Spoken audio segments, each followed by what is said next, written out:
중국 영길의 한 지구대에 한국인 청년이 다급히 도움을 요청했습니다. 한눈에 봐도 청년의 상태는 꽤 심각한 상태였습니다. 온몸에 얼굴에 멍자국이 가득했죠. 대체 이 청년에게 무슨 일이 있었던 걸까요? 모든 건 단 한 통의 전화에서 시작됐습니다.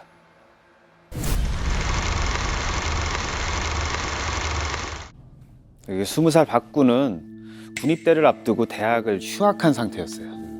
그런데 같이 휴학한 친구들은 매일 술도 마시고 이렇게 여행도 다니고 그랬대요. 그런데 박군에게는 다른 계획이 있었습니다.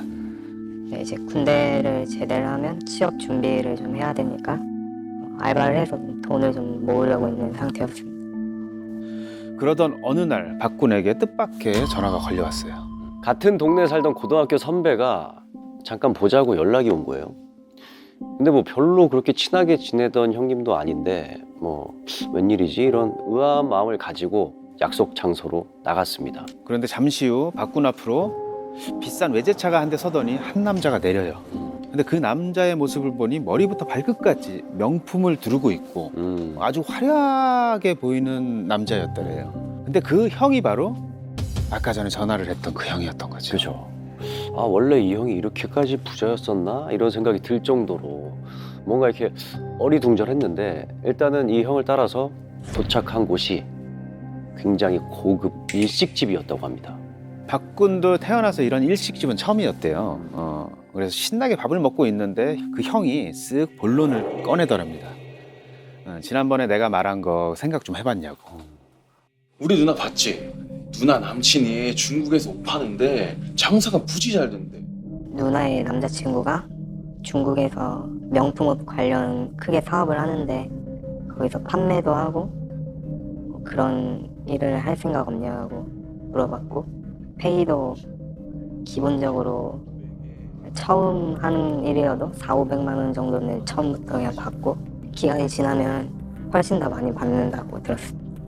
자기가 좀 친한 사람 몇 명하고 본인도 이제 같이 중국에 갈 거니까 걱정하지 말라는 식으로도 얘기했습니다.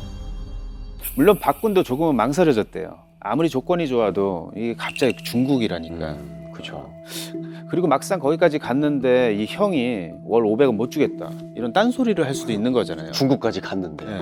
그럴 수도 있으니까. 비행기표 값도 못 받아올 수도 있는 거잖아요, 사실. 그렇게 의구심이 들었지만 박군은 이날 마음을 굳히게 됩니다. 왜냐면 이 형을 보니까 엄청 고급 외제차에 명품 시계, 막 옷 이런 걸 보니까 이 형의 말에 믿음이 생긴 거죠. 진짜 돈을 확실히 많이 벌긴 하는구나. 믿음이 생겼으니까. 클런치 가방에 현금도 엄청 많이 들고 다니고 엄청 돈을 잘 버는 형이라고 생각했습니다.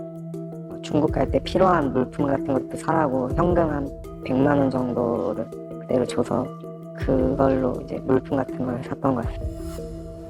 드디어 출국 당일이 됐습니다. 공항에 갔더니 박군 외에도 4명의 청년이 더 도착해 있더래요.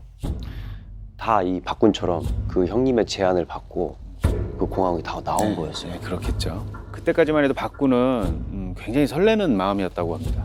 그러니까 오랜만에 여행 가는 기분도 들었다고 하고요. 여행이죠. 네. 그렇게 중국 연길 공항에 도착을 했는데 근데 아무리 둘러봐도 그 마중 나온다던 직원들이 안 보이는 거예요.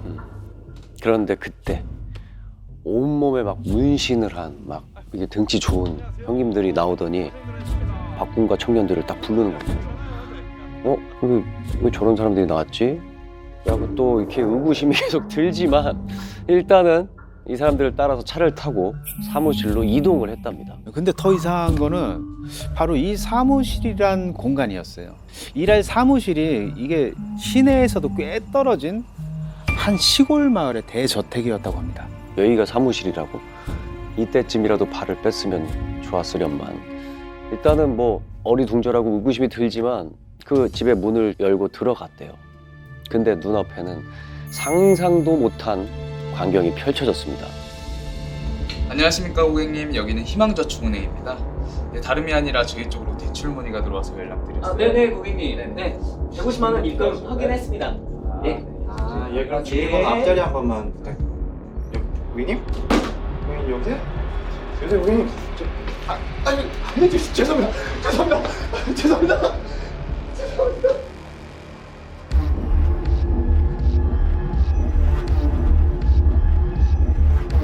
문신의 거구의 남자들, 사무실, 전화기, 감이 오시죠?